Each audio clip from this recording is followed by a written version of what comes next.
CBS 42 continuing coverage of the opioid crisis. We've shown you drugged driving and the struggles of a group of men in rehabilitation for drug use. And tonight, what happens when heroin takes a life? I will remember you. Will you remember me?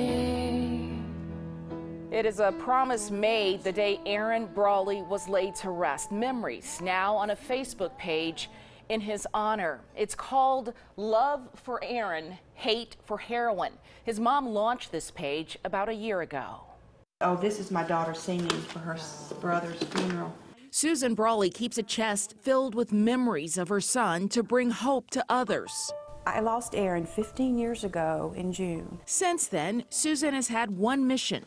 Where is the sound tribe? Telling Aaron's story. Glasses. Oh, here are his glasses. These are precious to me. Reminders of his life she shares with others. I've never been afraid to tell people what happened to my son. From the time of his funeral, I felt like it was important for people to know that I lost my son to drugs, and he was a beautiful soul. And if it happened to him, it could happen to anyone. Aaron Brawley, Vestavia Hills High School class of 1998.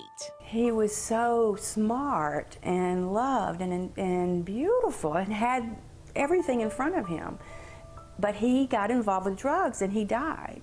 I wanted them to understand if it happened to him, it could happen to them. Aaron had overdosed before. My daughter heard him. She knew something was wrong, and I was upstairs in bed, and she came and got me and said something's wrong with Aaron, and I knew immediately looking at him, and so I called 911, and they gave him Narcan, and he came around, but that was my first introduction to the fact that he was IV using. He would go into 3 rehab programs. He was just never successful at it. To fight his addiction. It's not a reflection on you as a parent. It's not a matter of lack of character on your child. It's not a moral issue. Addiction is a disease. Addiction chose Aaron for the final time in June of 2003 inside their home.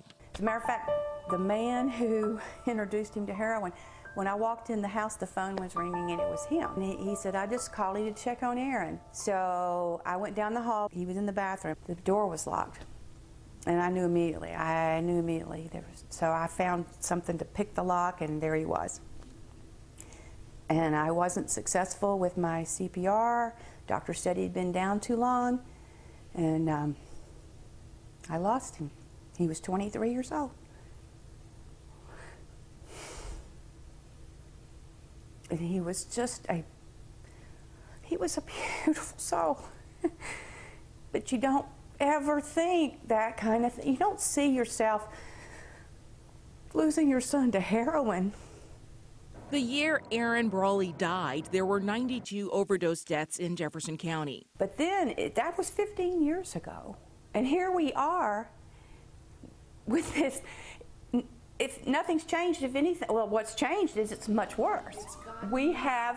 I don't know anyone who is not directly or indirectly affected by the opioid addiction. The numbers don't lie. In 2017, Jefferson County saw 269 overdose deaths, something the county coroner told me is a new norm. If you look from 2000 to 2013, over those 13 years, we averaged about 100. Beginning in 2014, we saw the spike, which everybody's familiar with.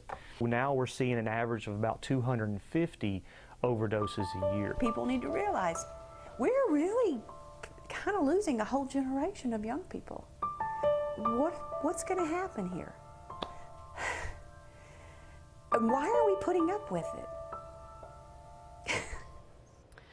A mom who wants to make a difference. In 2016, there were more than 63,000 overdose deaths in the United States.